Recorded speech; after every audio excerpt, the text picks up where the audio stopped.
What's up guys, and welcome back to another episode of Career Mode. This is episode number 71. We're starting today's stuff on the back of our 2-1 victory over Leeds, keeping us top of the table with the second leg of our Champions League quarter-final as we play host to Xavi's Barcelona. So very excited for this one. Obviously won 4-2 at the Nou Camp, one of the best wins of the series so far. However, after happening in the last 16 tie, when we trailed in the first leg and won the second to go through to the quarters against Bayern Munich, Barcelona would know they could do the exact same thing here in West London. So heading into the game, decided to be on the offensive early. I've mentioned before, defending in this year's FIFA, it's not something I'm great at. So if we just outscore my opponents to get some early goals, that's the best thing to do. 15 minutes in, we had the first chance. Ollie Watkins, who got the nod for the game ahead of Roberto Gutierrez, testing Ter Stegen from range. Good stop by the German, who kept it 0-0. And a few minutes later, another golden chance to get in front. But again, it's the German who didn't cover himself much glory in the first leg, making the save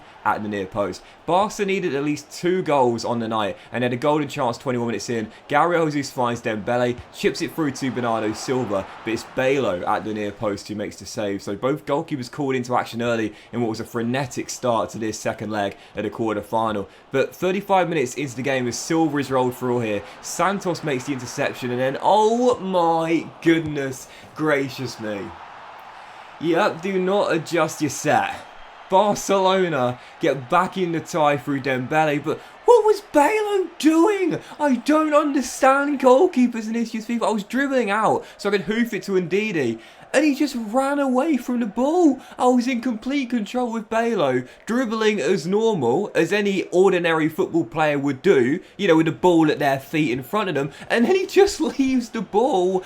And it's chipped to the back stick and Dembele makes it 1-0. I was absolutely fuming at that point. What a stupid goal to concede. And Barcelona have reduced the deficit to 1 over 2 legs and lead on the night. So 4 minutes after the restart, we're still down by a goal on the night, but still in front over 2 legs. I thought it's pretty clear Barcelona are going to score again, so I need to get myself a 2-goal cushion restored. We had a good chance there, but it was still 1-0, but 63 minutes in, what a big decision it was on the night. I decided to rest Roberto Gutierrez for this tie, for the clash on the weekend away at Goodison Park, a ground where we struggled at quite a lot throughout the series. I thought I'd give Ollie Watkins the nod. He's been great in limited game time this year, and the decision pays off.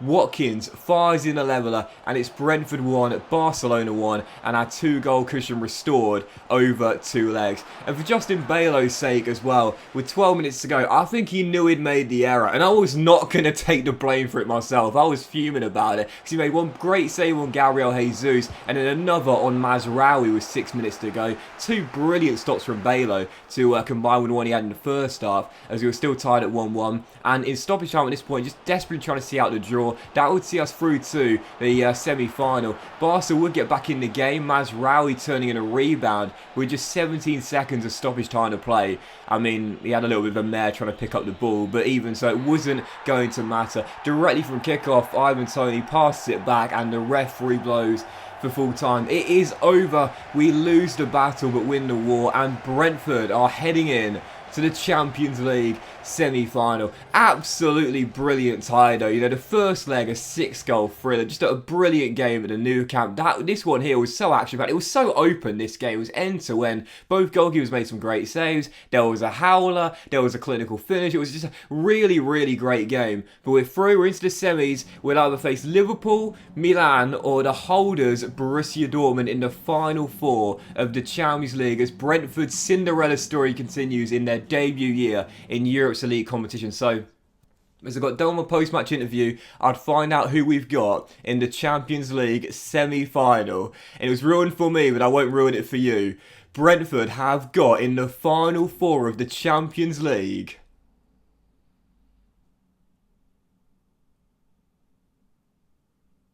Oh, it's Borussia Dortmund. It's not the team I wanted. It's the last team I wanted. It's the holders. It's the team that wanted me 2 years ago.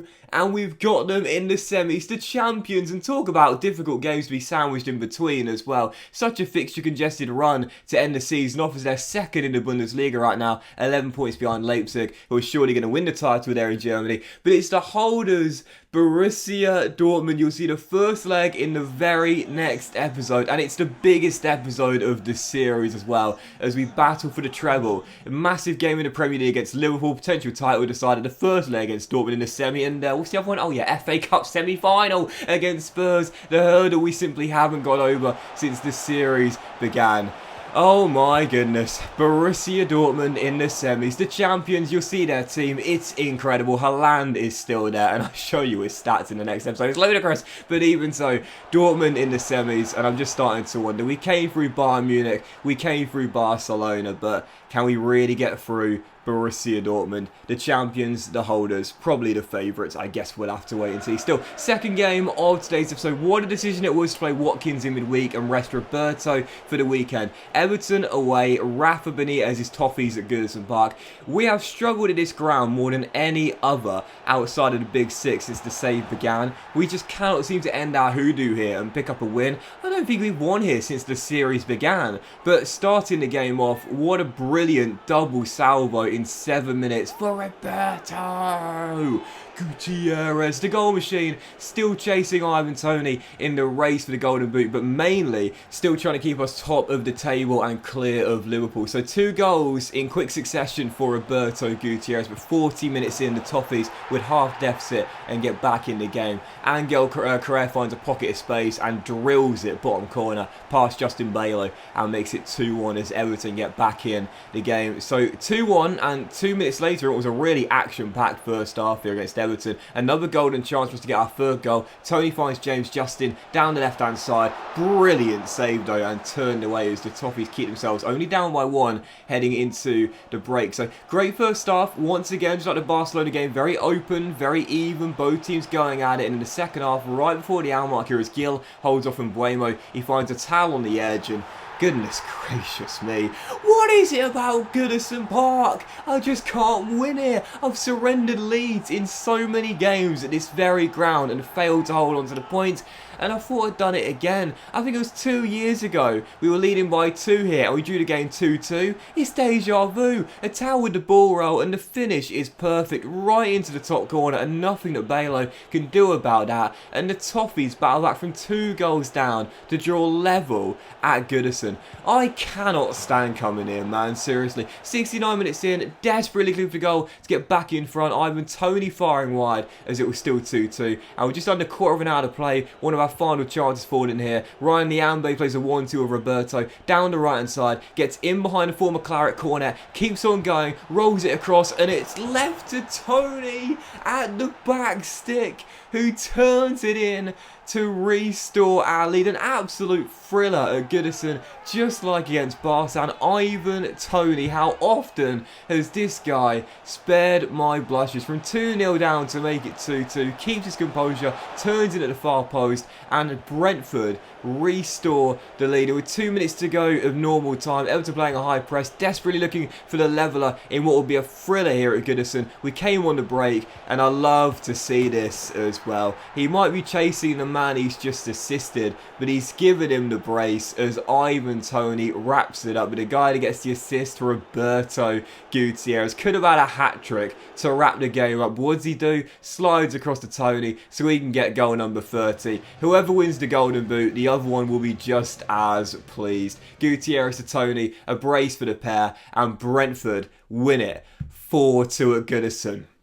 Finally! God, you have no idea how happy I was about this, man. Seriously, because I just can't win at Goodison. And seriously, man, if you have any grounds on FIFA CM where you just cannot seem to win, please do let me know what they are, because to me it's Goodison Park. The 3 I always say are Goodison Park, Villa Park, and also Molineux as well. Those are the 3 that I really struggle with, outside the traditional Big 6 of course. But I don't know what it is about Goodison, but every time I go there I'm like, oh, I don't feel it. I don't feel up for it, man. I don't fancy my chances. But finally we get what I think might be I'm being honest here, what I think might be our first win at Goodison in 5 attempts. We've got it though, big win now, and it gives us 5 points clear. So following that, midweek, West Ham United taking on David Moyes' side here at the Community Stadium. Right now sat in mid-table, and I've got to be honest here, man, I came to this game thinking, okay, massive win against Everton there away from home. This should be probably a bit of a banker. But instead, in the first half, it was all the irons. West Ham in the first half being a better team.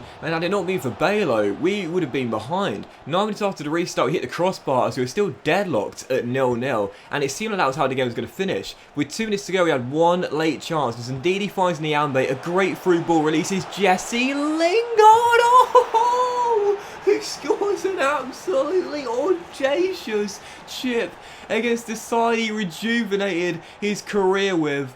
Jesse Lingard with a beautiful chip. He seems to love playing against West Ham for us, and he's got another one. Nathan Ake could only head the ball into his own goal, but at that point it had already crossed the line. It's Jay Lings' goal, and Lingard comes up big against West Ham to surely win us the game late on. Brentford 1, West Ham 0, and it's Lingard with the clincher. But in stoppage time, what have I said about late goals in this year's FIFA? They're as common as they are to score as concede. Donyell Malen gets onto what is, to be fair, an absolute beauty of an assist. Did you see that back heel there? Absolutely glorious. The Brentford players flat out, we thought we'd won it, and then we dropped the 2 points with virtually the final kick of the game. But that right there is what I mean when I keep on emphasising the importance of late goals. At the end of the day, never think the game is over until the final whistle is blown. It sounds obvious, I know, but seriously, late goals are just that common. It's never over until it's over. Never stop pushing for a late goal if you need one, and don't you dare switch off until that final whistle.